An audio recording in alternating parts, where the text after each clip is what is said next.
you're looking at the palettes that exist and how broad they are, and you're thinking about dipping your toe into something that looks so massive and daunting, let's be honest. Like, as far as we approached color, it was like, this color is great for this, and this color is great for this, and you have no fucking idea why. If I were coming into it now, what's a way that I can try to, like, guide people step by step through a process that hasn't been paved out yet?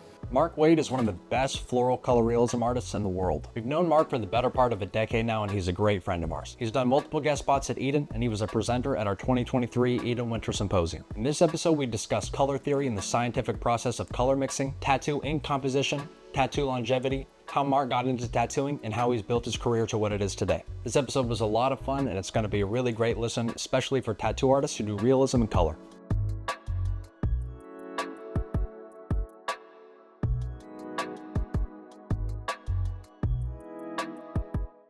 I want to take a second to talk about Allegory ink. I've been using Allegory black ink for some time now, and it's been the best black ink I've ever used. It's really consistent, really black, and I haven't used anything else since. They also have Ultra Black if you need that extra punch. Use the code EDEN20 for 20% off your order. You brought in 7 cups of bougie coffee this morning, which was very nice. You guys are always so fucking good to me. I'm like, all right, I got to try to, like, find something around here to show you guys. And we had a nice little sampler. I've got my basic ass Starbucks peppermint mocha, and then I've got my hipster coffee. You got your, and I'm kind of alternating between the two. You got your dirt earth cold brew. Yeah, but it doesn't taste like earth anymore. Yeah, that's on the back end. That's how they get you. You know. You're saying it's a ploy to make it taste like earth first? Yeah, so that way you can just, like, anything tastes good, you know? Make it taste bad at first, so as you start to drink it, no matter what, it tastes good. Now it kind of tastes earthy again. Maybe it's layered. Like, every other sip is, like, bad. Yeah. And then the next one you're like, oh, this That's how you know it's real specialty. If they can make it taste like shit, then good, then shit again. That's impressive. That's some Michelin star coffee right there. Yeah, that's impressive. Willy Wonka's Thanksgiving gobstopper.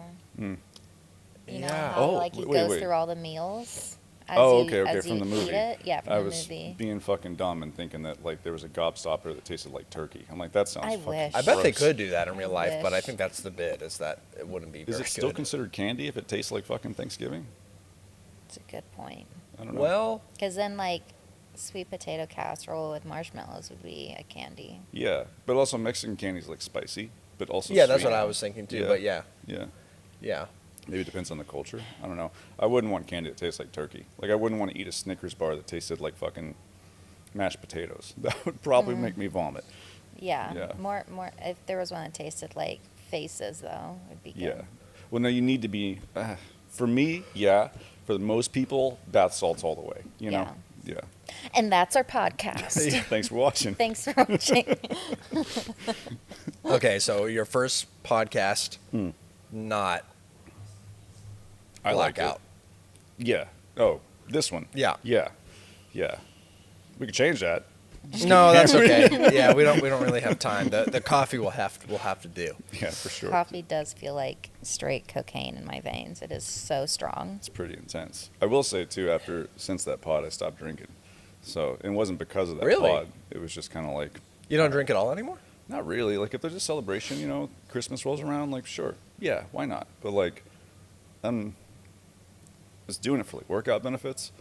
I didn't realize how much it like affected the body, and Yeah, alcohol is like really rough. not good for you. Yeah. It's like poison. it pretty For your much body. is exactly that. Yeah. And your body can't really like handle it. Like, your body, I didn't realize. So I used to like work out to drink, was the idea. So I'd get like an hour, 2 hour long workout in, and then I'd have a couple beers, and that was like my gift to myself, right? And I didn't realize when I was doing that every time I would drink, any food I would consume after that, your body automatically is like just storing as fat. So like, I just undid all the work I just did unknowingly. So then I stopped that, and then as I stopped that, I used to be the kind of person that would have a drink every day, and then as I stopped, I was like, man, there's so much shit that I didn't realize that I was like avoiding by drinking, you know, like just problems I was having with the house, or, you know, frustrations with life or something like that. So like, as I stopped and stayed more in like a sober mind state, I was like, oh shit, there's like clear things I was like numbing myself to that I wasn't even fucking aware of, you know. And it was good as I've stopped, I've been more like, damn, like I don't even really want to drink anymore, you know? Yeah. So even when it comes up as an opportunity, like there's been plenty of times where I'm like, fucking why? You know, like I don't enjoy the Yeah. feeling, like, it's Yeah. not for me. Yeah. Because we stopped drinking a couple years ago. Yeah. I mean, I'll drink. Yeah, same thing. I'll drink like every once in a while. Yeah. But I really stopped drinking. Well, first of all, when your partner doesn't drink, it's a lot easier to not drink. But Absolutely. I really stopped drinking for the sleep benefits. It was fucking with your sleep. Yeah. Well, so I learned a lot about sleep, and she did a sleep therapy course, Oh, which is basically shit. like a class about sleep. Yeah. And yeah, alcohol like fucks up your sleep. I forget exactly how it does it, but it like affects your ability to have the kind of sleep that you need. Because, I mean, I don't know. I feel like I used to drink to fall asleep, you know? It was like, So I'm probably gonna butcher the science on this, but yeah. It's not like it's your field of expertise, you know, but still. actually it is. Oh, my bad. I I'll clearly am a scientist. I drink my look just coffee. like one. I forgot your lab coat today. But yeah, alcohol and or weed, Hmm. it can help you fall asleep, but you're skipping some of the cycles of sleep that you need because there's like REM sleep and deep Yeah. sleep and stuff like that. And again, I don't remember. So it'd be like just deep sleep or something. Yeah, but I actually did notice, it could have been a placebo effect too, but like when I would drink, I would sleep worse and I would wake up feeling like less rested. Yeah. If I didn't wake up feeling completely hungover, which I also get the worst hangovers in the world, Oh, okay. which makes it not worth it to drink a lot. Absolutely. But yeah, no, I just decided it's not worth it for the next day to be shit. To have Absolutely. like a couple, and for me too, it's always like you can either have a couple expensive cocktails and feel nothing, or you can get like Full tilt. yeah, Yeah. and then you're fucked up the next day. But too. here's the fucked up shit too. You're fucked up the next day. You don't even fucking really remember, you know, like all the fun you had. Yeah. So like to me, it's kind of like lose. So I will say I've never blacked out drunk. Yeah, never. Shit, that used to be for me. It was always like having a great time. I don't remember it. Like Wow. gone. Wow. You know, and that's why I'd get such mixed results. I think when I woke up, because people would be like, "Dude, you sucked last night," and I was like, "What did I fucking do?" Yeah. Is that I could never see you loosey goosey because you're still like very stoic. Yeah. I feel. I don't think that's on purpose. I think that's just like, I don't know, maybe the tism just creeping through a little bit, you know? Like, never learned how to fully express emotions, so, like, sarcasm's the best I got. Yeah. It just balances out that way. Yeah. You do have kind of like a, I don't know if dry or maybe stoic. Definitely like, dry. yeah. Humor. Yeah. Yeah. Dark, too. I love dark humor. Yeah. I Fucking love so how funny. dark your humor is. It gets bad. It's Yeah. great. It's very fun for me. Yeah. I remember, I feel like I So- could joke about anything with For you. real. Yeah. so we met when I was getting tattooed at Dark Age, and this was, it had to be six years ago, something like that. And we came in early because you were tattooing early and Monty was tattooing early, and so it was like just me and Monty, and then you and your client sitting like right across from each other. Yeah. And you put on 40-Year-Old Virgin, Good. which that was the first time I had seen that. Good. Great film. Glad I introduced you to that. And then you put on Black Mirror. Yeah. And we got 3 episodes into it, and I'm like, What a roller coaster. and you're like, you go, are you guys still feeling this? And I was like, it's kind of heavy. Yeah. And you're like, all right. And then you went to change it. You're like, okay, so you want something heavier? And I was like, no. And you're like, no, I'm just fucking with you. And then we watched something easier. That's yeah. good. Which But Black Mirror episode It was it? it was like season 4. So the first one is like the Okay. it's like a video game simulation or something That like one's that. fucked up. Yeah. Yeah. And then it was the one where the girl has like the camera in her brain and her mom is like watching her. Yeah, that one's pretty rough. That too. one They, like, wasn't- blurred everything out anytime she'd like see something that wasn't deemed appropriate. Yes. right? Wow. That one wasn't as bad. And then we got to the one where they have that device that can like access people's memories, Yeah, that one's fucked up. and then the lady ends up killing like the wife and the baby and the husband.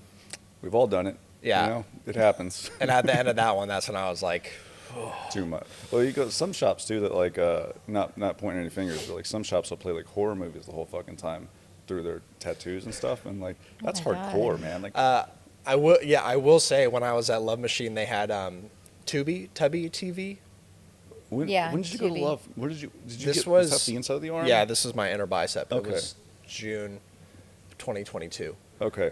Um, okay. And but the horror movies that they had playing were They were playing horror.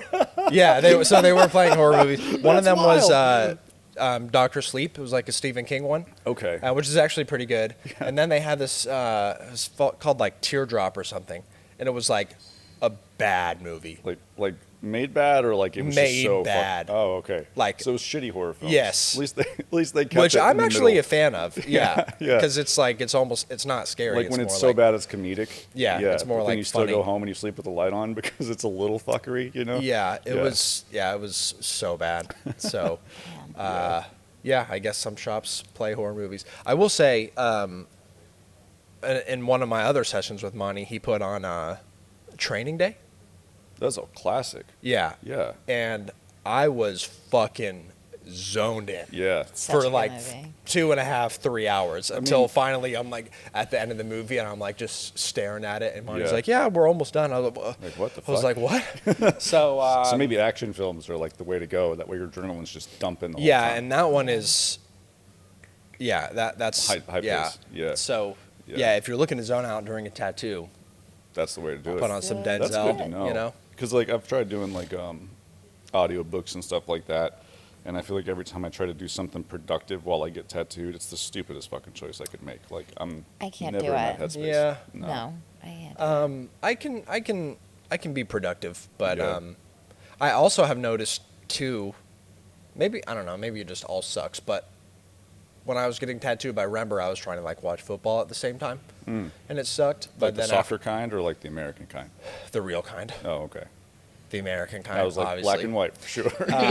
And then after the game was over, I just like laid there and listened to music, and it seemed easier. yeah. Again, could be But placebo, but I see everybody here too, like does like the audiobooks while they're tattooing, Yeah. and like I feel like for myself, like doing art, like I don't think I could like listen to something with the intent to learn Yeah. while doing the tattooing because Yeah. it's kind of two parts of the Yeah. brain, you know. Yeah. Like I feel like I need to like, and I'm not trying to talk shit about anybody either. Like if they've got their system that fucking works for them, that's fucking No, awesome. That's what they teach in art school is that you shouldn't listen to music with lyrics or words in it while Interesting. you paint or draw because it's a different side of your brain. That's cool. I didn't know that. you should or you shouldn't.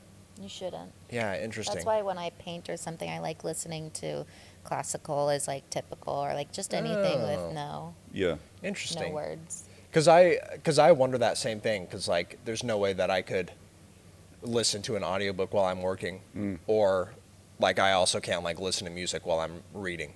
Yeah. I wouldn't want to. Yeah. Unless it was something without lyrics. Yeah.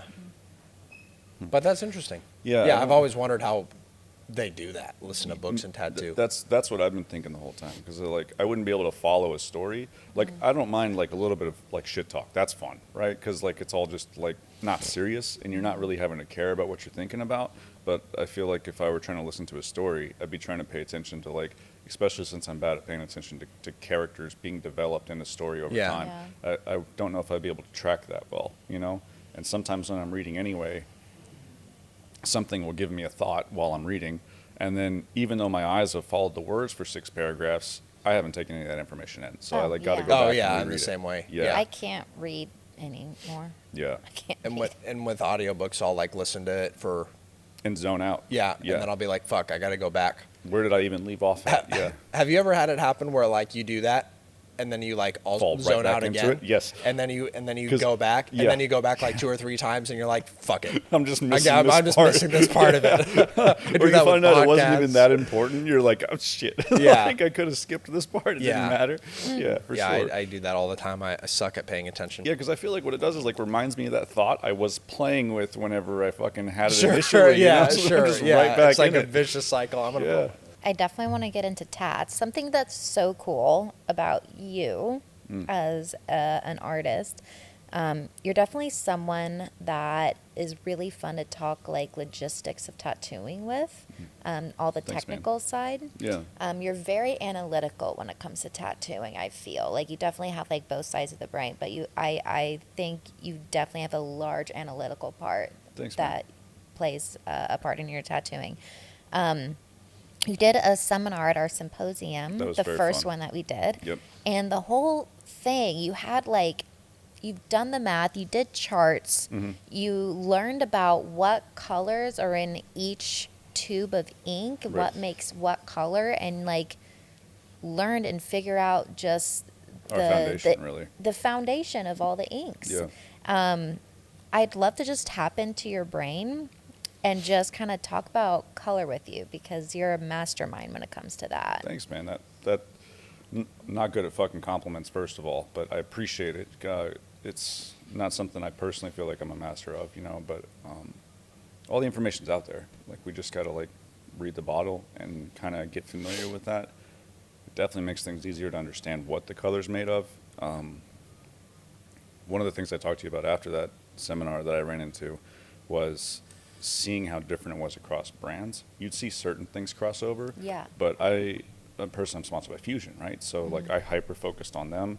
I understand the foundation of their color really well. I kind of know where it's coming from, and what I can do with it. And then I could step over and look at a color from Intense or from Eternal, and it would have completely different color index numbers. And so it's like, oh, well, that's interesting. So how broad is the actual spectrum that we can work with that makes up what our palettes are all doing? Yeah. So I don't know the full extent, but I know Fusion really well. And it's once you get those bases figured out too, you know, the whole premise of that seminar was I wanted to let people know that I wanted to try to give people who are afraid of getting into color more control. Because when it comes down to it, one of the most critical things with tattooing is being able to control what you're doing. And if you're looking at the palettes that exist and how broad they are, and you're thinking about dipping your toe into something that looks so massive and daunting, let's be honest. Like, as far as we approached color, it was like, this color is great for this, and this color is great for this, and you have no fucking idea why. If I were coming into it now, what's a way that I can try to, like, guide people step by step through a process that hasn't been paved out yet? And so when I was putting together the seminar, the initial thought was, well, what's questions that I still have with color?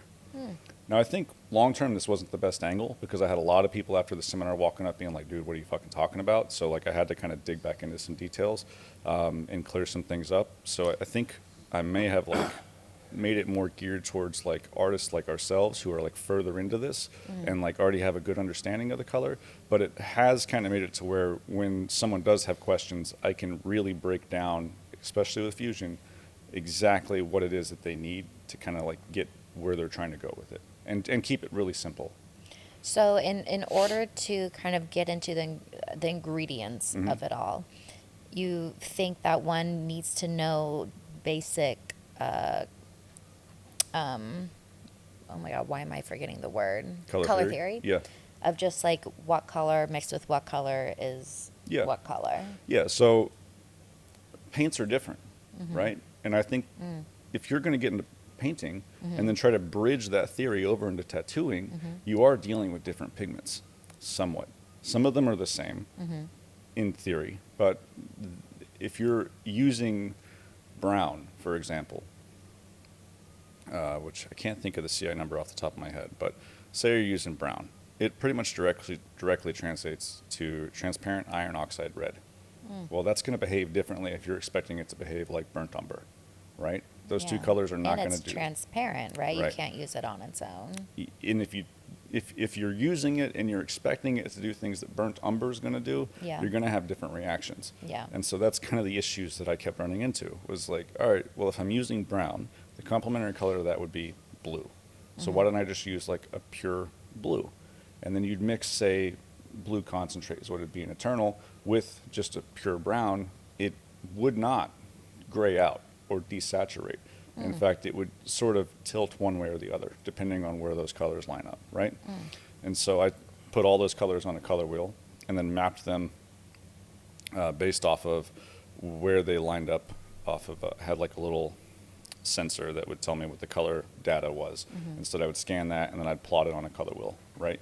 And then as I plotted on the color wheel, I could see that brown wasn't directly across from where blue lined up. It was actually a little bit off, which is why we were getting those reactions.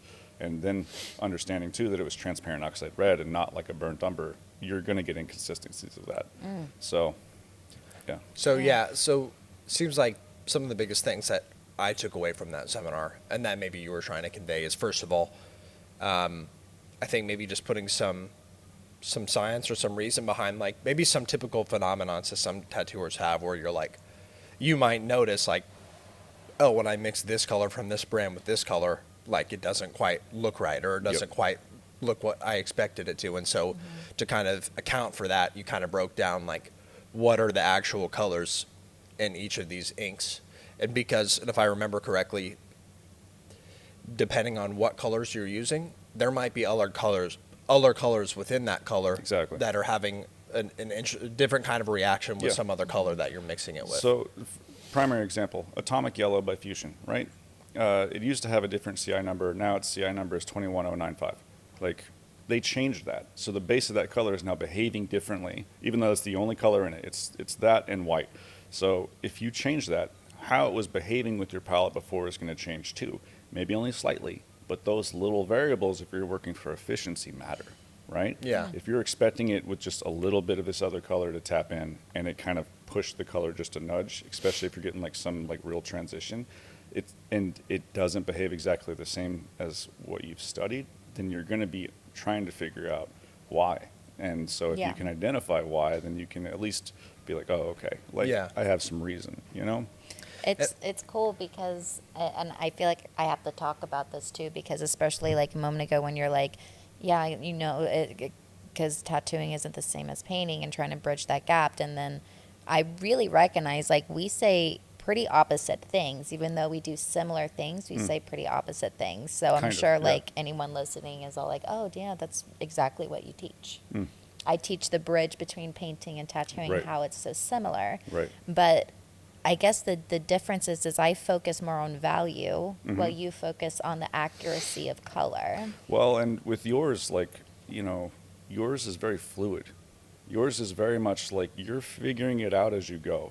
And by that I mean like you're seeing, actually I need to push this part a little bit more. And that part needs to be a little bit more lost. And this part needs to come forward a little bit more. So you're always kind of like doing this push-pull. Yeah. Is how I've identified it as. Yeah, you're right. And that gives you a lot of freedom in the canvas, because you can really choose what to express and what not to express. To whereas like I've done most of the work, like, okay, like this is the reference. And then I know like essentially all I'm trying to figure out is the color in that area. And then once I've got the color in that area, it's just application, and then it'll build up to what I want it to be. Yes. Yeah. And I think, you know, we both are hard with compliments, but I think we both do pretty cool tats. And it's just like, who... Wow, you I know. conceited motherfucker. I'm so sorry. We're okay, right? And it's just a matter At least of adequate. preference, and it's a matter of just like what style. And this goes back to what I say is like everyone is going to tell you something, or tell you how they tattoo, or suggest something, and it's up to you who to take from what. So if someone prefers your tattoos 100%. and how you do that, they should be listening to you. Right. Dave Paulo back there, if they like the way he does color, you know. Yep.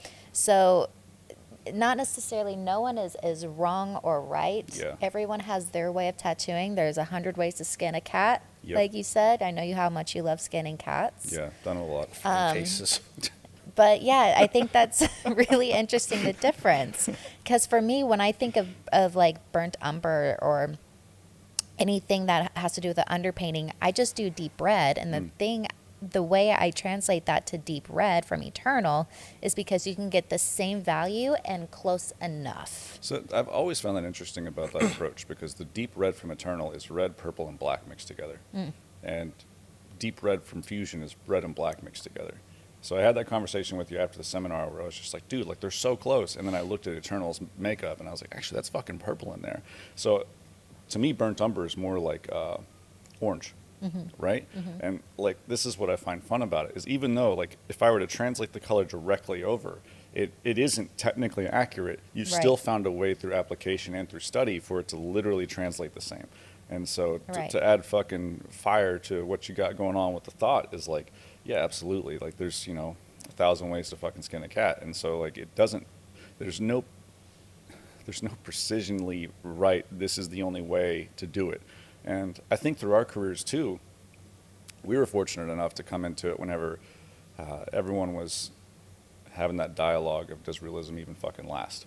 And now we're at a point now where I can post a comment on a friend's page and they're going to tell me that I'm an idiot for saying it won't last. And it's like, thank God we're there. Yeah. Because that took 10 fucking years, man, Yeah. of just people telling us we're fucking dumb. It's like, Right. God dang, dude. Right, So, absolutely. yeah. Come to our attention that 75% of our viewers don't subscribe to our channel. This is kind of messed up because you're really missing out. We post a podcast every other week featuring some huge names in the tattoo industry. We post on YouTube Shorts twice a day, and we post weekly long-form videos. These videos typically have some amazing information and insight for tattooers, and sometimes it's just fun, relaxing content. But if you're here, that means you probably like amazing tattoos, and we have no shortage of those on this channel. So take 2 seconds and smash that subscribe button so you don't miss anything. Yeah, I do want to get into that, actually. That was one of the topics that I wanted to get into. But just to piggyback off what you said, I do think people should look at the styles and say, you know, is that something that I want to replicate? Because, you know, y'all can tattoo the same exact subject matter and it looks completely different. Yeah. But I also think, too, it's like it's whatever works for you. Because, I mean, y'all have different brains. My brain is very different from Deanna's. Yep. And so I think that's the cool thing, too, about how accessible education is and going to something like the symposium where, like, you're just getting all these, not just different techniques and explanations, but, like, just different ways of thinking. And I think different strategies. And I think different things are, you know, effective for different people. Like, some people could say, well, you know, I prefer the way Mark's tattoos look, but the precision color thing, it doesn't make sense to me. Like, I'd rather have, like, a little bit more Yeah, so you could use play Deanna's with it. color approach with Yeah. that type of tattooing and not be quite as like loose or something. Yeah, you know? or Like, the opposite. You Yep. know, people could be like, man, you know, the pushing and pulling thing doesn't make sense to me. I need to know exactly what fucking color is 100%. going in there. Right. Yeah, and I think that's cool. And and I like what you said about like it's close and how like the deep red that I use does have purple in it. And because of that, I know that if I need to have a more purpley color, because otherwise my palette is very Oh, it'll warm, bridge right into it. I can go into it. Yep. You know? Yep. And it's just, but I'm sure like if someone accidentally replaced that with the other deep red, I'm more of like, I'll use whatever's in front of me and I'll Yeah. figure it out. Yeah. And as long as the values are correct. I think it's important though because you can only do that so much at a time. So like one of the things you've taught in your seminar that I like is consistency of palette. And you've kept your palette very consistent. You'll maybe add a color in every once in a while just to fuck around, but like you're going to find out what that color is doing within your palette by based off the knowledge you have about it. Right. Right? And if you're like one day waking up and you're like, you know what, fuck this half of the palette. I'm going to do all these colors from solid or some shit. Like the results you're going to get, even though the color may look the same, may be very wildly different in comparison to what you're used to. So that was the part I fucking nerded out on. Yeah. Right? That's cool. And I think that kind of goes back into what I was saying earlier of like, you know, you put some science behind it, but I think you know, a lot of tattooers, if they did something like that, or if they're working with the same palette, it's more like anecdotal. Like they just know like, okay, when I mix color with this color, it's going to behave this way. Yep. But having, you know, the science or the reasoning behind it, I think can really help. And it limits your palette for travel too. Like since I've only got to bring like a handful of colors now because like you would, I'm sure you've heard artists say like, oh, you only need like yellow, blue, and red, and white and black, and then you can like make whatever color you want. Yeah. But like there's different yellows that make up the yellow. So like, yeah, technically you can, but there's going to be some pockets that are just hard to reach. And then technically the proper color approach is cyan, magenta, and yellow.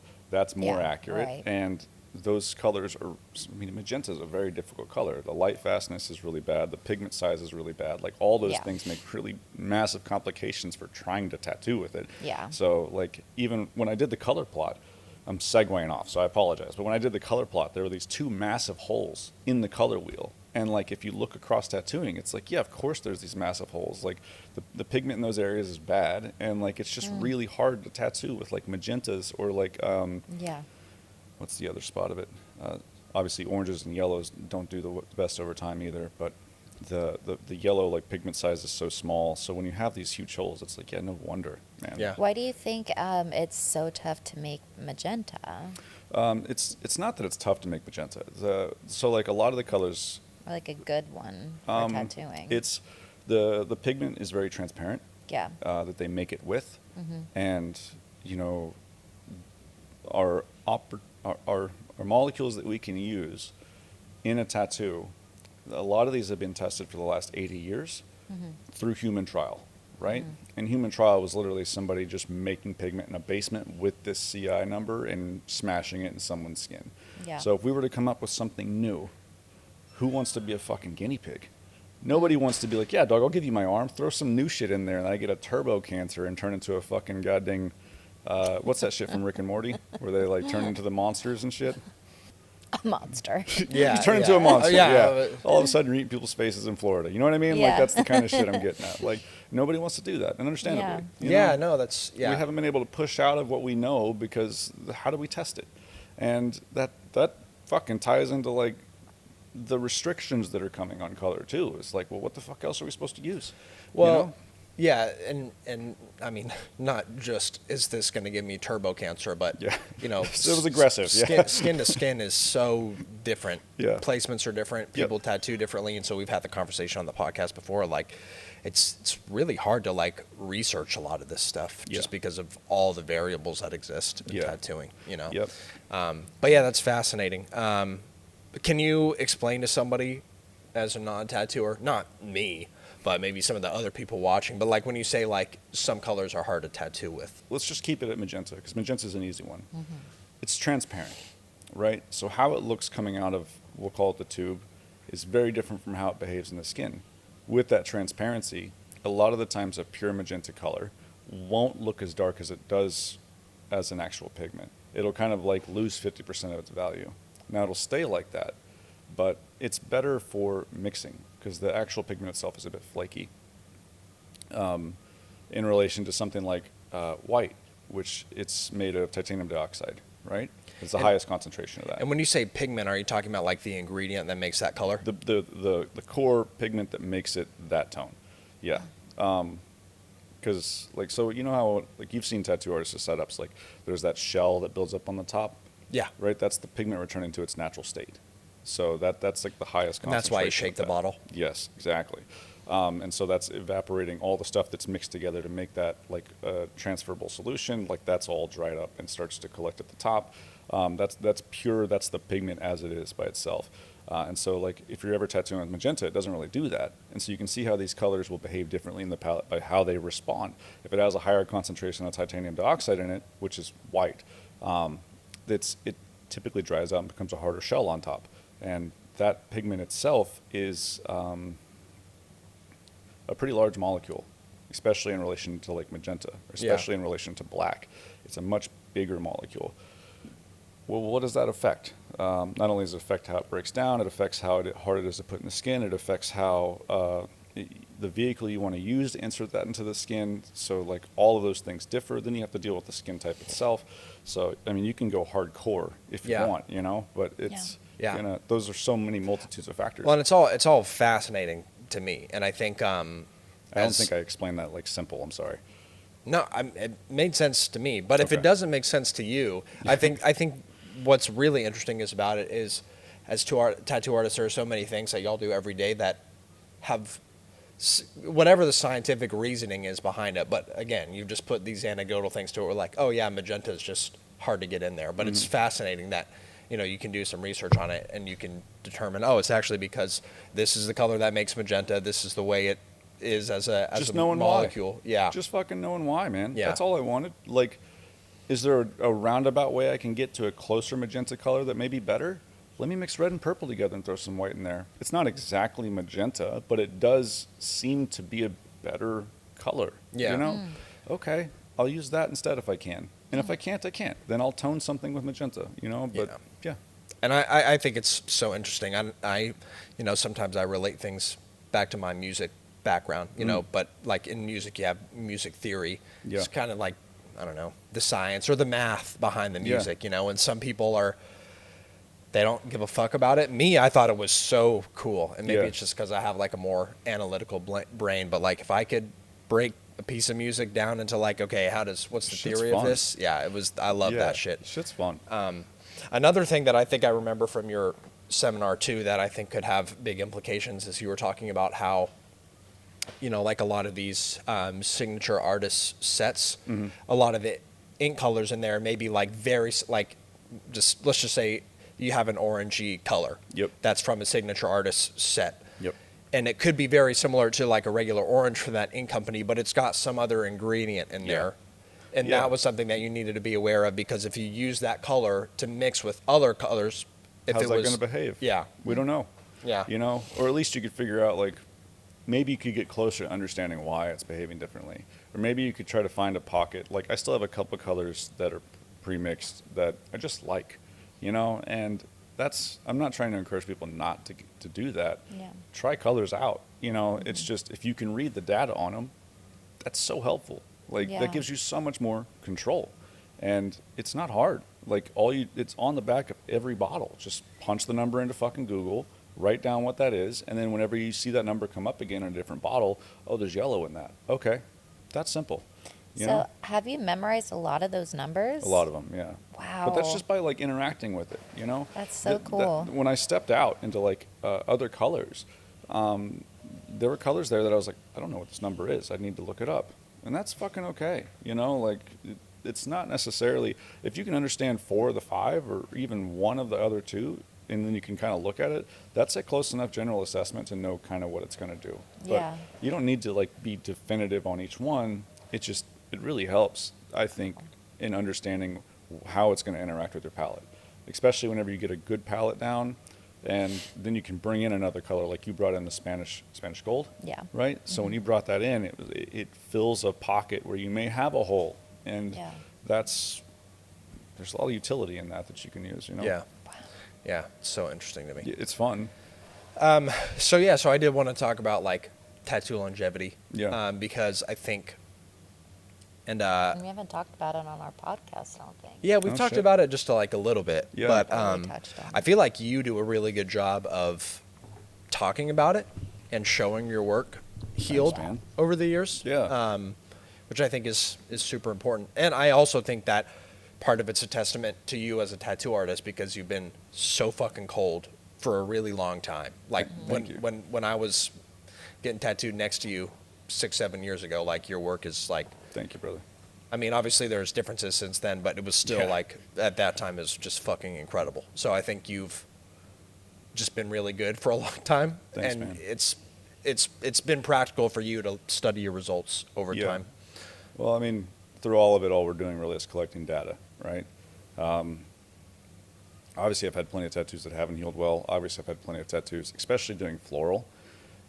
You're splitting hairs because you're trying to do something that's delicate, and if you make it too punchy, it's too gone. Like, you almost have to, like, subtly step towards softness, you know? Yeah. Yeah. And this is why the push or pull technique for you works so well, because you're always gauging that, and my application is so different because it's very direct, and so, like, if it's there, it's there, you know? Yeah. Like, Which I- is terrifying for me. I have so much respect for you to be able to do that. And thank you. But it's It's part of why so things cool. come so light. Like, sometimes things will heal up light, and it's like, ah, shit, I needed to push it a little bit more. But my logic was always, I'd rather need to add than, like, I can't take away. You know what I mean? Yeah. Like, Yeah.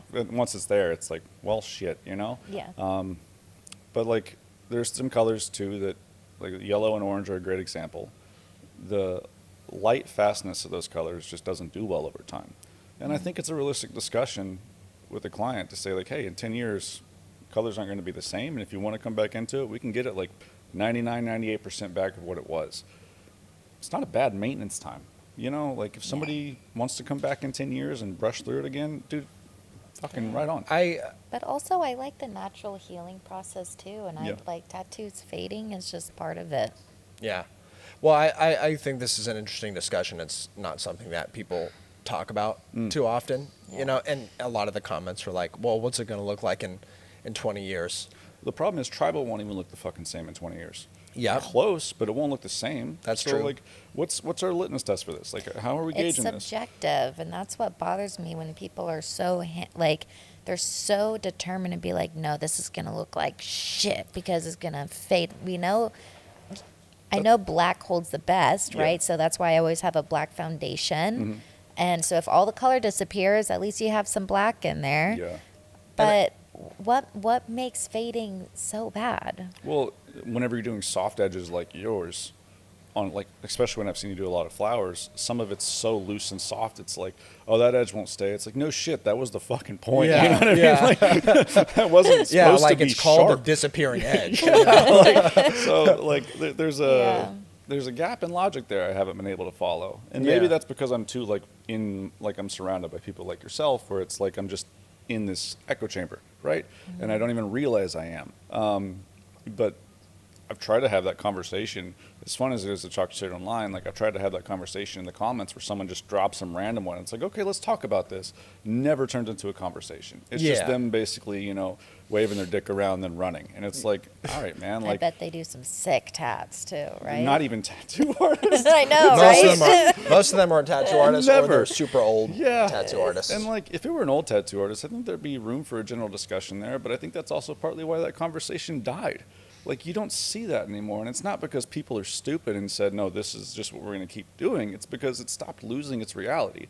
People kept fighting for that, and it kept losing its footing. Like, there's some reality to it. You can't go do white ink tattoos and then complain whenever it's not as prominent. But at Right. the same time, like, contrast does a lot. If there's Yeah. enough contrast there, there's Well, some strength. And going Right. back to what Deanna said about like how it's subjective, like I do think there are levels to it. It's like For sure. because like hopefully we're all to the point where we know realism just isn't going to vanish in Yeah. 10 years. Is it going to be softer? Is the contrast It's going to done get well. smaller? Then you know. It's all about how well Yeah, it's that's done. true, and it's all about the application. It's a lot about application, for sure. Yeah. I mean, I don't know. I think you guys are wrong. I think all realism is going to fade out. I don't think any of it's going to fucking stay. It should stop forever. Yeah, it's just about taking people's money and, Yeah. you know. Sorry. Yeah. No, that was a joke. Yeah. But the other thing that I think nobody says a lot too is even if it does fade a little bit in 10 years, I don't it's not going to disappear completely, but like let's say like maybe some of the colors like the yellows and oranges fall out, or it has less contrast, or some of the edges are less clean, right? Yeah. What can you get in this world that Exactly. lasts 10 years? Fucking maintenance. Nothing. A Yeah. car, a house, Anything's going to fall apart. you're going to have to do some kind of maintenance If on there's it. one reality we have in life, it's that things always change. And so, like, if you don't put any attention to something, it's going to fucking break down. Everything does. There's nothing that's just constant. So the logic is fucking weird. And that's what I'm saying. Like, I haven't been able to chase that down because anytime I've tried to have that conversation with somebody, it's kind of just fallen through. Yeah. Maybe I'm not talking to a wide enough group of people. I'm totally content with talking with a wider group of people. But, like, I just haven't been able to determine, like, yeah, black will stay, but even that won't be Right. that's not Yeah, God. well, yeah, you know? yeah. I mean, Like, even if you look at traditional tattoos over 10 They years, change. like the lines expand. You Yeah. know, it's not going to look the way it did I 10 mean, years I ago. feel like I've seen more spread with traditional lines, and this may be bias. I'm okay with it. Like, I've seen more spread on lines in traditional tattooing than I see with the realism tattoos that healed. I see less movement with that, and so I don't know what to think of that. Yeah, it could be the needle size. And actually, Big Meese did a presentation at Explorer, and he was talking about like tattooing hands, and he was like, yeah, I mean, one of the things I've noticed is like, when I use a smaller needle, like it gets less spread. He's like, so maybe there's something to it, which I mean makes sense to me. Yeah. You're using a big fat ass Yeah. needle or Most of liner. those, if I understood it right, most of those traditional tattoos, like the Sailor Jerry style stuff, was all done with a 3-liner. And then whenever we would see them now, that it spread so much, it looked like a 9 or a 5. And so cats were seeing that and being like, oh, cool, I'm going to use like a 9-round liner. And it looked really great right now. But when that spread, it's like a 14 or 18, Yeah. you know? Yeah. So, I think going back to like the people I've talked to, I need to talk to a wider group of people. I think these are great conversations to have. And I think it depends on who you talk about this stuff with, because if you talk to someone who feels like they're stagnant in their career, or feel like people don't like their work anymore, they're struggling, or they're just unhappy, you can't have a conversation with Yeah. them about this kind of thing. And I think it's just cool that we can have this discussion. yeah. But that's why I don't worry about people on the internet either, because Yeah. if they're saying something and they're like you said, they're not trying to have a conversation. Right. It's not a dialogue. It's mostly because they're insecure. Yeah. They want to feel relevant again. They're mad at the world, Mhm. for changing, and Yep. they feel left behind. It's Yeah. Yeah. Well, and I've definitely said this on the podcast before, but if you get bad comments like that, if you go to their page, yeah, they're either not a tattoo artist or like Yeah. they're not doing very good work. You know, it's like, I mean, Or I've they never used gotten to, a and bad maybe comment not from like somebody anymore. that's like somebody that I respect a lot as an Yeah. artist or even as a person, you know? Yeah, exactly. And I That's- think, yeah.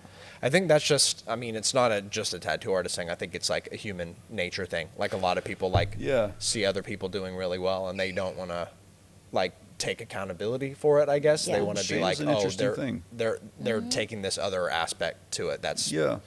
you know, Shame's an interesting thing, you know? Like, bars. yeah. Well, I mean, for real though, man. Like, I don't, Chris is laughing. Yeah, I'm 'cause that was a sorry, good but one. Right before the podcast, I don't even remember what I said. I don't know. But Chris I thought was he like- said it, and then it was just like bars. Yeah, and Chris then- was like bars. Yeah. And that was so fucking funny. Yeah, so I'm gonna steal that. But anyway, back to the podcast. Shame is an interesting Shame's thing. an interesting thing. For some reason, people take it as an attack when they see shit like that, and I think it is a lack of accountability for themselves, maybe. But I mean, you could go full tilt with this into a lot of things. Like, obviously, politically, people were fucking losing their fucking minds in the last fucking 8 years. And there's some article I was reading where it was talking about people who are like real wild like that. A lot of the times have a lot of turmoil going on in their own lives, and so like it makes sense that I would try to focus on an exterior motive if I'm not happy with where I'm at. Totally. And there's a bit of self-preservation in that, because if things are really shitty, it's like you can't look at that forever. You know, like it could fucking destroy you. So like I'm making extreme out of it, of course, but you know, it makes sense why there was such a resistance towards that for so long, because things have been done a certain way for so long. Yeah. And one of the things that I feel like tattooing has really done for a lot of artists is allowed us to be able to, like, God forbid, afford a home. God forbid, put food on the table. A starving artist in this day and age, especially through tattooing, thank God, is more of a rarity. And tattooing's offered something for a lot of us that wasn't really, that didn't exist in history. You know, like you had to be lucky and get hired by some millionaire to paint their house for 2 decades. So Yeah. we're lucky. And I think that was sort of a blind spot for the old generation to now, where they couldn't see that this actually opened the doors more, and more people coming in is good. That's more people that get to eat. That sounds good to me, you know? Yeah. Yeah. So that's why I'm so happy to see you guys doing the educational shit. I really am. Because I think more people, the better we can make it. Dude, it's been going great so far. Like, where else can it go? Like, Yeah. I don't think we stop pulling on that cord just because, like, the market's oversaturated or something. I think that there's enough, and I think that that's a scarcity mindset we can't fall into. Yeah. Yeah. And yeah, I mean, I definitely feel the same way. Gian said the same exact thing on the podcast too. Yeah. He's like, a lot of people feel like, oh, they worry like there's not enough food Yeah. for all of us. But Yeah. I've just always been in the mindset like, well, let's just make more food. No you know, shit, if we can yeah. bring more people into the tattoo industry to be interested in it. You know, trends come and go, but like one thing that's going on right now is like these little fine line tattoo studios are popping up. Yep. And, you know, you can have an opinion of that one way or the other, but I saw a comment online recently that was like, well, I actually think it's a good thing because it's getting people interested in tattooing that previously like wouldn't have been. Absolutely. And I think there's, you know, That's true. with just about everything, there's a positive and negative way to look at it, right? Yeah. But I think that's super interesting, and I think it makes a lot of sense. Well, let's look at it with realism too. When realism was first getting dropped, I guess you'd call it that, when realism was first coming onto the scene, when they first dropped the album, right, there was a lot of errors. And like Yeah. a lot of people fucked a lot of things up.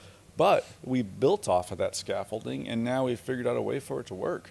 That was worth it. It took a long time, but like for something that was supposed to not work to finally find a place where it can work and change itself so much is like, yeah, man, you're going to have to go through a gray area first. You know? and Makes sense. And I mean, similar to the fine line thing, you know, Yeah.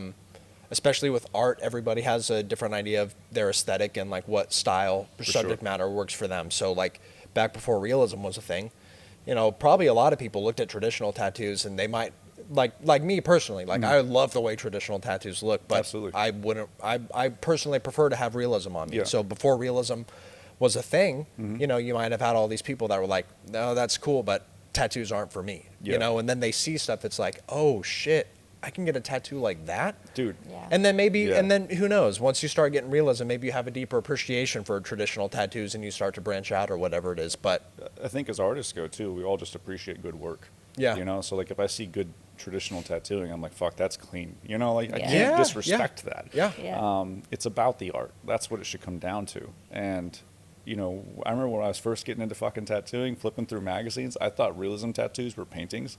I never was like, oh, Really? that's a fucking dope tattoo. I was like, okay, like just a tattoo. I thought traditional was all you could do. Wow. Until finally one photo was zoomed out enough for me to realize it was an arm. And I was like, wait, what the fuck?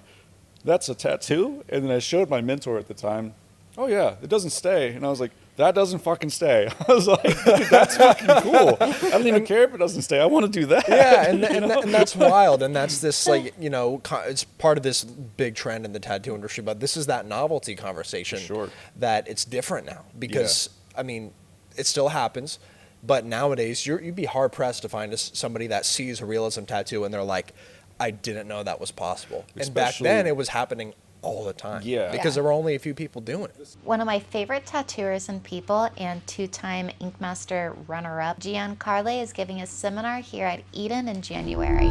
Gian is amazing. Not only is his technique incredible, but his drawings are amazing. Gian really knows flow. He can draw your eye throughout the piece, has incredible composition, and really knows how to fit tattoos onto the body. He's absolutely somebody you want to learn from. The seminar will be 2 days. Day 1, he'll do a presentation on tattoos, designs, and composition. The presentation will also have videos on specific tattoo techniques. After the presentation, he'll be drawing over designs submitted by the students of the class. Day 2, everybody will work on one of his designs on fake skin, while he walks around and helps everybody tattoo just like how he does. He'll also have his own fake skin shown live on the screen so he can demonstrate specific techniques. Q&A will be open all day so you can ask him any questions you like. Are you Ink Master's biggest loser? Not only that, but his wife Zai will also be doing a presentation on how they run their tattoo business, including booking processes, client correspondence and retention, and tips for social media. All of this is going to be incredible no matter what style you specialize in. You definitely don't want to miss it. The link for more info is in the description of this video. This is one of the things I like the most about the recent change with Ink Master. They have judges on there now that like literally are consistent, confident, good tattoo artists that can do realism. And it's like, fuck, man, before it was like, oh, if it doesn't have lines, you're fucked. And so to see even that change, I know what Ink Masters really Yeah. did was like change the scope. Yeah. So people could see what a good fucking tattoo was, right? Totally. That Yes. was great. We can't disregard that. And then so to see that evolving as well is like, thank fucking God. man. Yeah.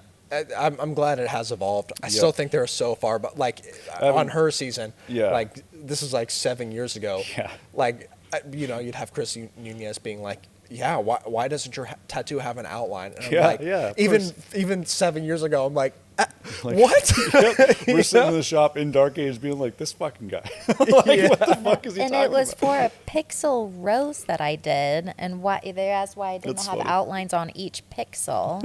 Like it was supposed to look like a Or, checkerboard That's awesome. or or there- tic tac That's toe. fucking really funny. Or there's Like- a clip of Kevin who does like a Super dope gorgeous shit. cover up of like realistic red roses. Yeah. And Chris is like, again, why no black outline? And I love Kevin's answer. He's just like, I'm a realism artist. Like, why Yeah. would I do a black outline it's so around this true. tattoo? But it's just so crazy. It's like that. And it wasn't that long ago. And it's like, this is literally like the biggest stage that tattooing has at the moment. And Yep. you have people just saying stuff like that. And I mean, It's funny from our perspective, but again, I'm so thankful that at least brought people into the conversation to be like, oh, well, that's not a good tattoo because it doesn't have any lines. Okay, Yeah. at least you're fucking thinking. You know what I mean? I'll take that. Yeah. You know? Well- I'll start there. Yeah. And you said something interesting earlier too when you were talking about, you know, at first realism maybe it didn't work and people have been like figuring it out. Yeah. And I think there's value to that too because, you know, every once in a while, you know, you'll see somebody comment and be like, oh, well, this guy tried this technique 20 years ago and it didn't work, so they stopped doing it. Yep. And it's like, okay, one person, a few people tried it. Yeah. Artists have changed since then. Yep. The technology has changed since then. So it's like, I just don't like, as a general concept, I just don't like the idea of people's, it's just so weird to me that people can be like, well, I'm not positive how that's going to go, so let's just not even try it at all. Yep. And it's like, if that was the mindset that everybody had with anything, like, nothing would ever be innovated. Well, it's you a know? super conservative idea for artists that are so free. You know what I mean? Like that true. doesn't really fit in with the framework of the general makeup of a creative. A creative person is like, I'm gonna fucking try everything, Yeah. and they're gonna be the person that grabs a fucking burnt log out of the fire and starts drawing on a fucking rock. I mean, we've been doing it Yes. forever. You're not Yeah. stopping that. Yeah. And so it does make sense to me that there's going to be a certain makeup of the population that's going to be really fucking hesitant with that. It's interesting to me that bled over into tattooing. You know what I Yeah, mean? sure, Like, it's yeah. very Yeah. interesting to me that like people who are supposed to like balls to the wall with life, you know, like we're like, nope, that doesn't fucking work. Completely Right. disregard that. So Right. that's changed. Yeah. We're good on that, but like at the same time, like what I'm now staring at is like, wait, what the fuck is next? You know, like what's the next Yes. thing? So like Yes. that's why the educational shit's so fucking good. Is like, okay, well, one of these people is going to figure this shit out. You know, Yeah. because now just being able to do a realism tattoo isn't it? Like you're obviously seeing certain signatures with like, how do I put this? I love doing flowers, right? And so like my flowers look so fucking different from everybody else's flowers. That's not on purpose. So who else is going to come into the game and bring their own signature into it and create that trend where it's just like, dude, I didn't even fucking think about some shit like that. That's awesome. Yes, You know, that's what we want. makes it fun. Fuck Is, yeah. is figuring more shit out. It gets Yep. boring when you do the same thing for so Yeah. long. Also, I think right now I kind of want to share a story about Carlos because I've never talked about it on a podcast, but it goes to what we're saying right now. I've always had like trouble, especially since I've become a little bit more well known of like people being more voicing their opinions louder about my work. Yeah. Because I know it is different the way I tattoo, and that's scary to some people. And because I guess people are seeing that, people are starting to notice me. They feel like they have this right to be louder with their negative opinions. So like even Interesting. at conventions and stuff, I had at Empire State, I had a random guy in the audience while I was tattooing. I had a group around me watching me tattoo. One of the guys I just heard go, "Yeah, talk to me in 10 years," and like yelled it and just like walked off, and I barely like noticed him, and I'm just like, they're being less scared to like say something. And so Yeah. even on the internet, it's starting to get to me a little bit. And I not too long ago I was talking to Carlos Torres, and we just had a little brief conversation, and I was like, yeah, you know, it's just been like, it's been tough because a lot of people have been kind of vocal about my work, and it's hard not to get to me. And I'm not going to name names, but he was like, you know what, like, this artist was saying the same thing to me and Nico Hurtado 10 years ago. No shit. And now they, you know, saying that our work isn't going to last. And now recently they see the stuff that we're doing, and it's lasting. Yeah. And people will always say shit like that. And that Yeah. was one of the things that kind of got me out of this, like, darker place I felt like I was going to with my work. And I just think that's a really cool story that, like, the shit is not too recent. It's been going on for a long time, Yeah. back with Nico and Carlos when they first started Yeah. People coming take out. a long time to change. They Yeah. And really what? do. So what spurred this conversation is, I won't say what convention it was, but recently before that, she went to a very prestigious convention. We'll say that, and she was entering the Best of Show contest. Yeah. And ended up getting What show was it? third I'm place.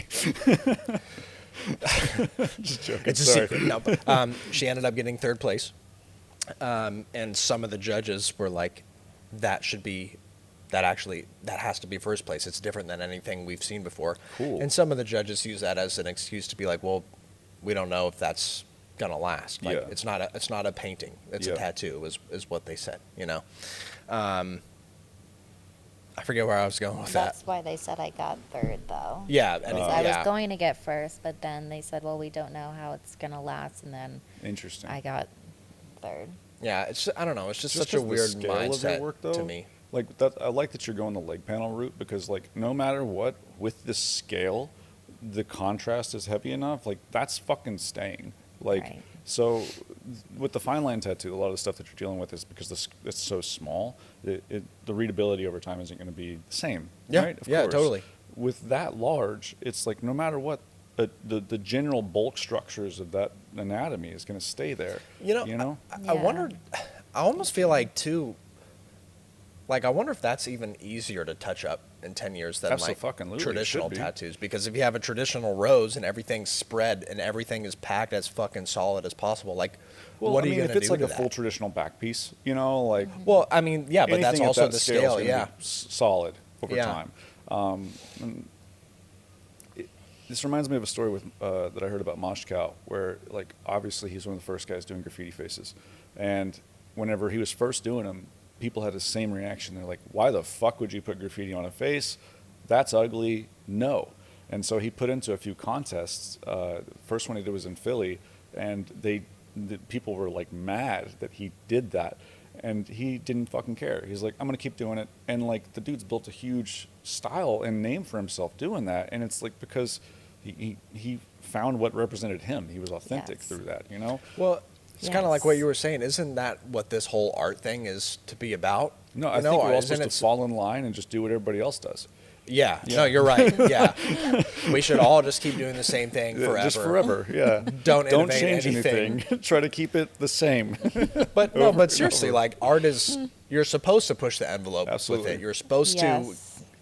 get Where's the- emotions out of Where's people. the fucking purpose if you're not? Yeah, yeah, exactly. I think you should be able to look at a piece you did a year ago and be like, ugh, Yeah. I could do way For better sure. now. And if you're not, then step it up. Yeah, but what is the purpose? If you're just trying to do what everybody else has done without innovating or pushing anything, like Yeah. you're just copying stuff at that Yeah. point, you know? Yeah, I mean, you got to have a target. You got to have something you're aiming for, you know? Otherwise, you get stagnant. That shit ain't fucking healthy. Like, No. bad things grow in stagnant water, you know? So, like, you got to Yes. change shit. Bars. up. Yeah. What's that? Bars. Bars, dog. Oh shit. Chris, you created a monster. Oh my god. I know I'm going to be hearing this word multiple times a day for the next For 2 sure, years. yeah. I guarantee you. You're going to be playing fucking PlayStation and going off. Bars. Yeah, but no, I think it's such an interesting conversation, and I don't think we have it enough. And maybe it's, I think part of it is just because it's garners so much negative Yeah. attention, and Yeah, I think a lot of it's died off because a lot of people were, you know, over time you see the results, man. I think a lot of people, especially conventions, saw it prominently enough. It's like, okay, that's just not the case anymore. And a lot of people change their minds. You got some people that are diehards, and that's with anything. But, you know, Well, what do you do? and I like what you said too about how, you know, at the beginning, Ink Master showed people like what good tattoos are, but it was kind of a limited scope, right? It's Yeah. just line work and solid saturation. sure. But I think there, you know, and like Deanna said, like there are levels to this. Like Yeah. some, you know, not everybody's going to do a tattoo that holds up as good as everybody else, but there are Right. still within that there are still fundamentals and, you know, solid techniques that you need to follow as far as like contrast, Yep. readability in your design. And, you know, the scale in that sense, that's not even actually a benefit that I've thought of before. But if you do something that fucking large, like even if you were to like take the slider and like bump the transparency down 50%, like it's probably still going to look fucking sick. it's still going to be there. 20 years It's from still now, going to you look like know? a body. You're still going to be able to identify the face. Like, all those things Yes. are still readable. Yes. And, like, I initially thought that was the intention behind it, was like, because you've always kept your work very loose. So, like, whenever I saw you starting to do larger scale work like that, I was like, dude, she's fucking leaning into this shit. That's fucking cool. It allowed you to have that freedom to, like, no, this is loose on purpose. And I know that this is going to fade over time, but if anything, that's going to complement the overall idea. Yeah. That's what made sense to me. I'm Yeah. assuming that was your direction. Yeah, it's. I want people to look at my style and think it's painterly and unique, and I think a painterly tattoo is soft, is sfumato look. Yeah. Yeah. But I appreciate you. Like you've always been so like supportive of my work, and I appreciate you being like one of the few people who have just been like into it. Yeah. You know. It's been fun to see how it's fucking changed over time. I was having this conversation yesterday with Jamie. She's a fucking sweetheart. Yeah. Oh, were you tattooing Jamie Yeah, yesterday? yeah. Oh shit. She said dude, hi. she is one of the most vocal people about the She's a- tattoo Asian she's a conversation badass, too. dude. Yeah. She's yeah. cool. That's cool. Yeah, I well, didn't- so we actually did a video with her because, I mean, y'all had tattooed her years and years ago, but, Yeah. you know, Deanna did a Princess Leia color portrait Yep. on her thigh 7 years ago. It still looks fucking great. Yeah. And Not she, Leia, it's the army chick, but I think it's the Yeah. same actress. Yeah. Uh-huh. Yeah. Yeah. Close. Yeah. Yeah. Oops. No, but you know, we got her on video, and outside of that, she's like, yeah, I hate that, 'cause she's like, if I get a boo job, guess what? I'm getting that shit touched up in 10 years, you Yes. know? But she's like, Yeah. if you ever want somebody to talk about it, like, I'll talk about it all day. So she's awesome. like very passionate. That's And she's so a lawyer, awesome. so it fits, Yeah, you know? yeah. Yeah. So like I look at the piece you did on the side of your leg, where it's like more like new school, and like you were kind Yeah. of going a route with like triangles and yellow, Yeah. you know. And then I remember whenever I first met you, you were doing more like kind of like a paint lean, but like kind of going more realistic with it. Yeah. And so I was telling her, I was like, I feel like what you've done is and maybe this is like a longer term scope for artists at home, is like these things evolve over time. You bridged into a lot of things you loved, and then as it's gone, the mastery came together and it's become its own unique thing. And you didn't stumble into that with the purest intention. It was touching into things that you loved, and then you found it. You know what I mean? Like it wasn't like you Wow. were like, this is my style, I'm doing this. It's like as your career developed, you found your style. And I think a lot of people start off thinking like, I'm going to do this. And it's, how did you find your style? It's like, dude, you find it through the path. Like it's the way, it's not necessarily the destination, you know? And Yes. like, it can be blinding to go after it for one thing. You need things you're interested in for sure, but you got to have all those things become like you, right? Yeah. That makes Yeah. sense, right? Yeah, totally. Okay. Yeah. You. Yeah. And what's amazing about you is that like I think excelling in floral is one of the hardest things to do because so many people do it. There's a lot of flower So artists, yeah. it's harder to set yourself apart, and you've done that. I feel like when I picked flowers to begin with, though, there wasn't a lot of flower artists. Like it wasn't like a specific Well, yeah, niche. for sure, because this you was know? like, what, 8 years ago, 8 yeah. years ago? Yeah. Like I think the only guy was like Phil Garcia, still a monster, but like he was like the only one, you know. And so that was fun. And then now to see so many, this is what I love about it. This is what's so fun about the game is like I focus on flowers, and then there's several other people that do as well, and they're all fucking different. Like that's fucking cool, man. Yeah. Like that there's just a fingerprint to it each time, you know. So And it's special. And I know you hate compliments, but I really just want to know, and I want you to realize how hard it is to become so successful and so good at flowers and stand out from everyone else. Yeah, and thanks, you man. have done that. I don't think I have, but I appreciate the thought. No, you definitely. A There million is percent. nobody Yeah, that definitely. does flowers like you do. And that's part of like when we say like whole ass one thing, don't half ass two things. Or I would rather be the best at one thing than be really good at everything. Yeah. You have focused solely on the flowers, and I want everybody to know it's taken you a long time to become as good as you are. It's not something that just happens overnight. Right. And Yeah, that's that's how true. you've become so great is you've focused on this for the past 8 years Yeah. or so, and you've managed to get better and better and better. And that is such a cool thing, especially doing florals, Thank to you, be able friend. to set yourself apart. Thank you. It's because you worked so hard. Yeah, I mean, concentrated focus produces good results, right? Yeah. Like this is why it takes doctors so long in one study to get a PhD. You don't get that in 4 years. Like it takes effort, and I think we could use that as an idea. You know, a lot of people got into tattooing, especially around 2020, with the idea they can make a quick buck. I'm happy that artists can eat with that. But if this is something you really want to build your life off of, because it's a blessing that we can do what we do, Yeah. then keep digging into that. Keep studying it. You know, it's worth it. Yeah. Well, I like what you said when you're like, that's the game, because I think you could look at this. We've had this conversation a lot, Yeah. but you know, when you said you started doing florals 8 years ago, there weren't that many people doing it. Now, like every city is going to have 50 artists that can do a color realism flower really fucking well, you Yep. know? And you can look at that as either like, oh, this sucks, or you can be like, well, cool, now I get to like, Yeah, I'm gonna learn from now that. I'm going to push myself and like Yeah. find something that nobody else is doing, Yeah. you know? Yeah, it's like, well, Phelps is a good fucking example. Like, she does the fine line black and gray flowers, and like to see her create her own style out of that is like, dude, from my perspective, I'm looking at all the people that do that, and I'm like, where else can you go with this? And then she finds it, and I'm like, fucking son of a bitch. Okay, Yeah. like there you go, man. Yeah. Like, it's you just got to keep pulling on the thread. Like you'll end up where you're supposed to be. You know, don't jump. The scarcity mindset blinds a lot of people. Fear blinds a lot of people. I get it. There's plenty of shit to fucking stress out about, man. But if you're following your passion, you have no intention on the fucking outcome, you'll get where you need to fucking get. You know, like it'll always give good things back to you. At least it has for me. You know, so biased, you know? Yeah. Like, Successful. God. But Yeah. hard work. I heard a quote the other day too. I'm sorry, I'm just rambling now, but I heard a quote the other day. No, that it's was like, it's good. It's bars. I heard a quote the other day that was to the effect of like, everybody wants what you have from your success, but nobody pays attention to the path you took to get there. Something of that effect. Yeah. And it's like, most of the people that we look up to, especially in our community, really put a lot of hours in and work in that no matter what you and I didn't see, you know, there's no way for us to see it. Late nights at home drawing, study, everything. And Yeah. it shouldn't come easy, but I don't feel like anything good does come easy, you know? Yeah, totally. Well, so I am curious because as long as I've known you, I don't think we've really like talked about how you got into tattooing or really how you started getting into the florals.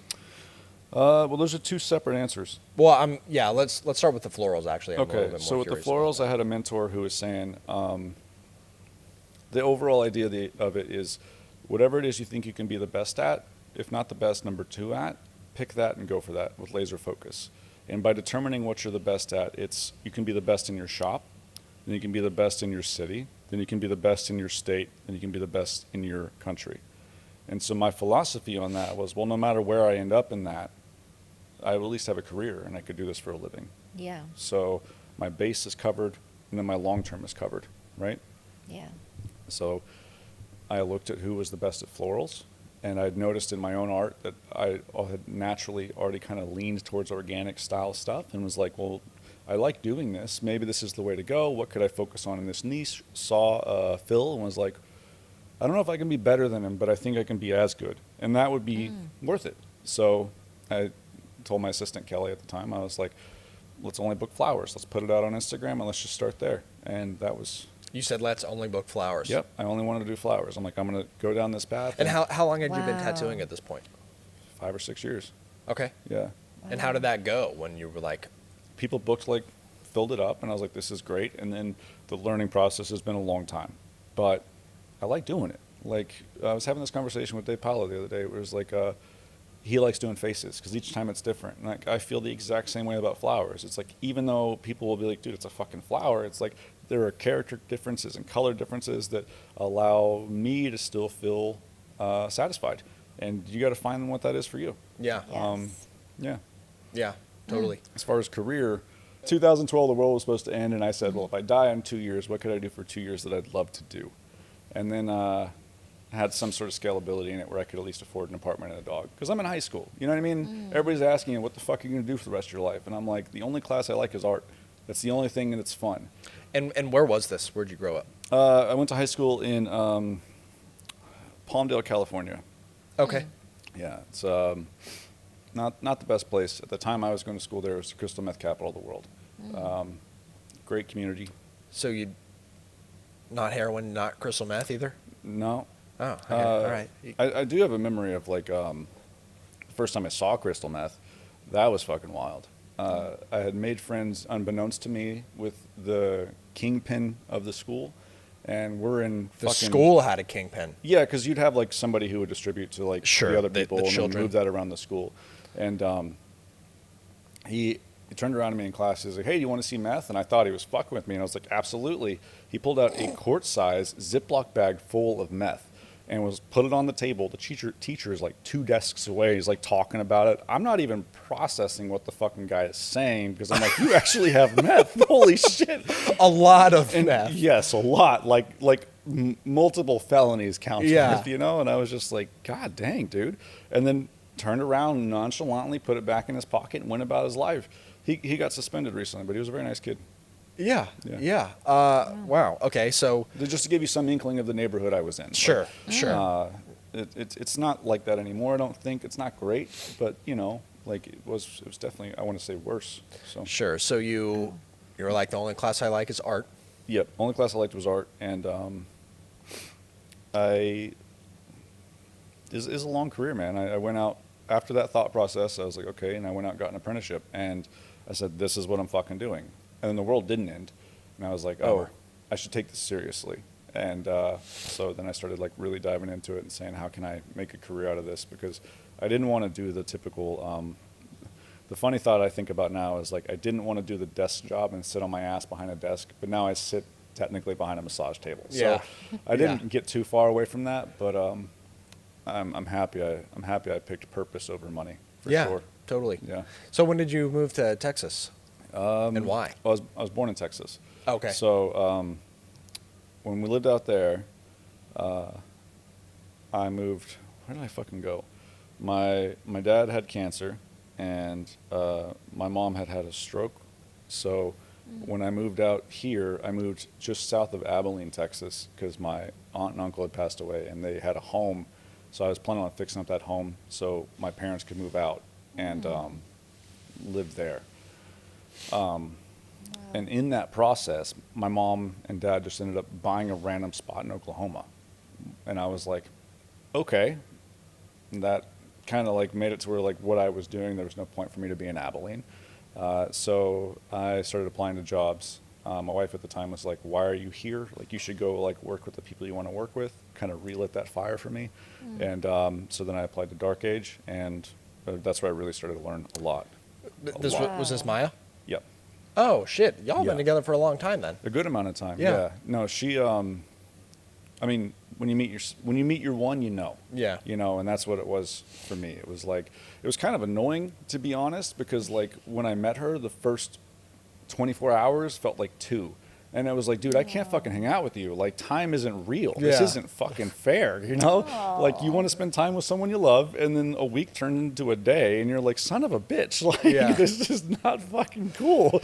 I don't know what you're doing, but this witchcraft had to stop. But, Wow, that's what adorable. Made I'm time gonna throw go up. by so fast. I have no fucking idea. I don't think time's real. I don't, like, this is a frustration I've had recently. Bars. Dog, it's so fucking annoying. Why is it whenever you're doing something you love, time moves so quickly? Yeah. But when you're doing something you hate, time is slow. So slow. Why can't it be the opposite? Why Yeah. can't it be when I'm doing something I love, time goes on forever, Oh, I and when I'm doing wish. something I hate, it's quick? That'd Yeah. be fucking excellent. If we Right. could rewrite the script a little bit, that'd be so cool. But Ugh. Yeah. Yeah. So real. okay, so California, California, then Abilene. well, in between, I'm sorry, I skipped a chapter there. I traveled a lot. Okay. Tattooing like out of houses. I like basically slept out of my car for a while trying to do that. And that was stupid. I wish I hadn't done that. I wish I'd done more concentrated focus in tattooing rather than trying to like live the travel lifestyle. But there were good lessons from that. Yeah. Well, it's worked out for you. I'm, Made I it don't, past that. feel like I really got to become who I am until I started working at Dark Age. And like remembering everybody really and working with yourself too, like really helped me like, oh, like there's a community here of people that want to grow and have that desire to keep like pushing each other. Yeah. And that's really hard to build. Yeah. Like I do admire you guys for being able to instill that in your own shop, because I've been to a lot of shops and that's a really hard culture to develop, and it takes a lot of work. I kind of went on a tangent there. I don't remember where I was going with that. Well, we were just talking about your career development and everything like that. But Yeah, went to Dark Age, and that really helped me grow. Yeah. Finding a place like that where the community there is like, hey, we're all here to make each other better. Yeah. Ego and pride are pushed aside. Like, we're trying to become better humans. That's so fucking good, man. One You of can the- find that. Yeah. One of the best things there was, and after every tattoo you do, you could go up to Frank or Rember and say like, hey, what would I do better? They would Yep. tell you, and then you go back and do it. Yep. And I don't see that. I haven't seen that with anybody Yep. else, but I know that was the biggest thing that has helped me in my Yep. career. It's the Was best it the thing- same with you? Yeah. And even with designing, being able to walk up and be like, does this make sense? No, that part's dumb. Get rid of that. Okay. You know, like, Yeah. I wasn't taking that personal. No. Maybe the clients weren't enjoying that, but at the same time, I didn't care. Like, it was Right. complete. There was this sense amongst everyone there, and when we were there, it was so prime. But like, and maybe that's just memory, right? But like, there was this sense there that all ego was pushed out. Like, everyone was there, and there was no ill intent towards the person. It was Yeah. strictly to produce the best results, and Yeah. I fucking loved that, man. Yeah. That was so pure. so as a client, That was also fucking cool. And obviously I started dating Deanna later, but this was like after she left, but just being around it. Yeah. Like I could tell. I could tell like this is a very collaborative environment, and it was one of the things that was so cool to me, and like obviously Monty did my sleeve and did a phenomenal job. Yes, but he did. every person that walked up to him would be like, God damn, that's so fucking sick. And as a client, like that's cool That's when people are like definitely coming and reinforcing, compliment. Yeah. for sure. And Monty was an apprentice at the time, and like Brandon would come up, incredible tattooer, and be like, Monty, can you teach me how to tattoo? You know, so That's awesome. That was really cool. It did suck when it would be 4 a.m. Yeah. and Monty would be like, let me go show Frank and make sure this is done. Yep. And Frank is like, go kill these tones. And I'm like, fuck. Yeah. Like, I just want to be done. Yeah. But I'm kidding, obviously. No, Like, but the you're right, tattoo is though. better off from it. But it's an endurance event for sure. Yeah. You know, like that kind of effort doesn't come unearned. You know. yeah. But I really feel like, and maybe especially, too, because art is such like a creative field, like being in the right headspace really helps a lot. So I feel like for tattoo artists, it's especially powerful to be in a shop where you're around people that are, if not better than you, like have the same mindset. Dude, there's a trust there. Yeah. Like if you can trust the people you're getting that information from, we had that conversation the other day. Who you're around really fucking matters. I'm not going to take medical advice from a plumber. Why would Right. that make sense? Right. So I want to follow the people that have the results. And like whoever it is out there that is your favorite fucking artist, go work with that person for a year. It's going to completely fucking change your life. I don't care how many one-on-one seminars you do. I don't care how many educational seminars you do. Being able to work consistently in that environment is always going to get you sort of like photosynthesis. It's going to help you understand and get those results a lot fucking quicker. Yeah. And Seminars if are you still can't good. work with them, Do seminars, do one-on-ones, do everything you can. if you can't work with your favorite artist, get tattooed by them. Oh, that too, for sure. Yeah. Yep. Yeah, I love how many I was just talking to Dave last night. Dave Paulo is here, by the way. He's tattooing right now. But, you know, he was saying that when he started, you know, he taught himself to tattoo, and it was a year into it that he started meeting Steve Butcher, Benjamin Lucas, Val, and that's when he started traveling, and that's when his work really started to step up because he was around these other artists that he could get input from. And I feel like that's a very common story between all the artists that are super successful. Yeah. Like, most of them just, even if they didn't like work with them for a long time, just ended up being around artists that like were able to just expand their brains. You need it. You need that feedback. Yeah. Yeah. Yeah. So the flowers thing and the career thing obviously Yeah. worked out for you. Got And if lucky. you ever decide you want to become a heroin entrepreneur, it's never too late, man. I thought you were about to say hairstylist. I did too, and I was like, I'll fucking do great with that. Yeah, you know? I don't Being know if bald, you have solid. the required equipment. qualifications. Yeah. I don't know. I think I could do it. Yeah, it's good. It's kind of like tattoo artists that don't have tattoos. They're like, ugh, I never trust a tattoo artist without tattoos. There's some fucking good ones though. There's Yeah, some fucking a good million ones. %. Yeah, that's always been surprising to me. Is But like nobody's ever like, I never trust a bald Just, hairstylist. I got it. I lost the comparison there. Yeah, like this guy's bald. I'm not fucking trusting him with my hair.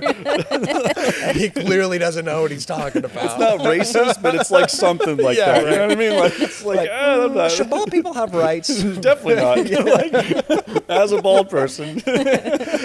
Oh shit. A couple of years ago, a doctor told me that if I didn't figure out how to stand up while tattooing, I was gonna need surgery. That's why we adapted this uplift desk. I stand and tattoo, which now my pain has gone down significantly. I get so many questions on what my tattoo bed is, but really it's not even actually a bed. I think as tattooers, we don't really think of the longevity of our careers or taking care of our bodies. You're tattooing for 8 hours or longer sometimes, so it's just really important to invest in tools that'll extend your career. If you'd like to see the equipment you use to make this, Check out the link in the description. Well, man, fun episode. We talked about bath salts, Yeah. drugs, If you make chapters out of this, tattoo longevity. good luck. Yeah, that's Chris's job. Yeah, luckily. good luck, No, Chris. just kidding. It's my job too. But yeah, dude. It's been a while since you've been here. I guess it's been about a year. Yeah, but, time dude, flies, dude. It's always such a pleasure to have you in the Yeah, studio. of course, same. I guess hate you told it. Deanna the other. Yeah, Just kidding. Good. That's guess why you- I come back. I could just feel that. I guess you told Deanna the other day. You're like, I'm good in small doses, but I disagree. I think you're Well, good in Me large too. doses. I live with me, so you know, like I annoy the fuck out of myself. So like, but probably everybody feels that way, you know? Yeah. Because Colton was like, why didn't Mark just stay with us? I was like, I asked him to, and he says I'm good in small Well, doses. I also forgot to ask beforehand, so that's Don't matter. that's on me too. Nah, But no, next thank you, time guys. you're staying with us for Okay. sure. Thank you guys. Yeah, always a pleasure to have you, man. Same, I Same. have liked you for a really long time. You know, Yeah. just since we watched 40-Year-Old Virgin together when Yeah. we were getting. I don't remember like watching that together, but He was like, blackout. Yeah. Yeah. Well, you were working. I was you hammered know? drunk. Right. Yeah. Yeah, while you were tattooing. But yeah, just always been very good vibes. Same. You know, very nice, very respectful. Thanks, man. Same And yeah, to you we, guys. we appreciate it, man. Yeah. I love spending time with you, and it's Yeah. always a pleasure to have you in the studio. I'm glad we got to sit down and do this. Actually fucking talk shit. Yeah. I hope any of this information is valuable to people, but at the same time, fucking love seeing you guys. It's so good to fucking be here with you, actually spend time, and again, like I'm always excited when I see you guys, especially at a show or some shit like that. It's like, oh, thank fucking God, you know? But I don't know what else to add to that, Yeah. man. It's always good to be here. Yeah. Thank you. Yeah. Awesome, man. Well, you guys got anything else to add? No, I can go on some wild conspiracy theories. I love that shit. That's fun. That's all the time we have for today. No, but thanks some y'all for dad tuning jokes. in. Until next time.